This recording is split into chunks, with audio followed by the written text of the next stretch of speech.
is yours.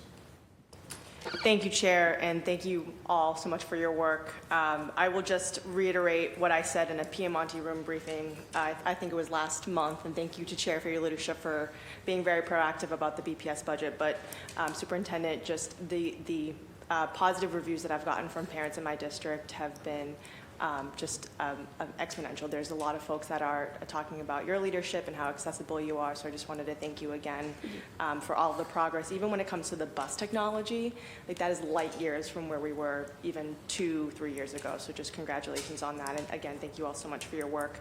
I only have one question, and it has to do with something you and I have talked about quite often, which is another Boston International High School in my district. East Boston has always been welcoming and inclusive of immigrant populations, and we have, I think it's about 17,000 kids who are ELLs. I hope I got that right. And about 12,000 of them are Latino or identify as Latino. And so we need something in my district, at least a high school that that teaches academic rigor, gets newcomers ready for the world, and so I would love to understand what the progress is on having a dual language program in East Boston. We've already raised our hands and said, we would love this, please let us know what we can do, so I would love to get a progress update on that. No, sir. Sure. Well, I would just say under the leadership of our superintendent, she really has a great pulse of what the needs are for schools, and that's something that is very refreshing. I went on a tour at a Saratoga Street site where, you know, in terms of thinking for our secondary multilingual learner population, there is definitely a need. So at BATA, they're doing a really great job in terms of educating our students, especially our older students, but the majority of them are coming from East Boston. And in speaking with East Boston High School for our newcomers program, they're kind of busting at the seams. And so the superintendent has, you know, working with the various school leaders and really identifying this need, looking for additional sites in East Boston so that we can serve our secondary multilingual learners. Currently right now, in terms of for dual language, we have the Margarita Muniz kind of like the source for many of our Spanish dual language programs for high school. But as I would say, under my leadership and working with the district, and even prior to me coming, is really looking at the expansion of providing more native access, you know, native language access supports for our students and native language access instruction for our students, and really looking at each region and how we can better serve and provide more access to native language literacy and native language instruction for our students across the district. And so that is definitely something that's at the forefront of what we're currently working at right now. Yeah, and I would just, I would add that one slice of high school population that we see that we haven't had a good solution for is our overage multilingual learners who are coming in at a newcomer level. They're 18.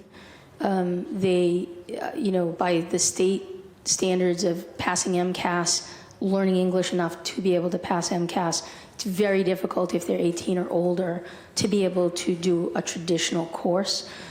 So what we often find is they will stay for like a year, they'll learn enough language to be able to work, which is what they need to do because they're often the head of their household, or they're unaccompanied, and then they have to drop out. And we should never be putting our young people in that position. So, you know, we know that BATA in Dorchester works, but we also know that the vast majority of the students who are overaged and multilingual learners coming in are really located on the East Boston side, and the commute over to BATA every day is just too long.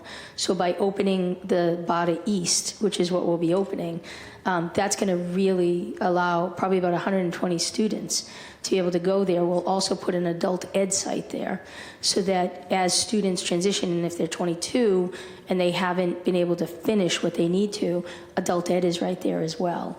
So the idea is we'll have social emotional support there. It'll be really a wraparound center.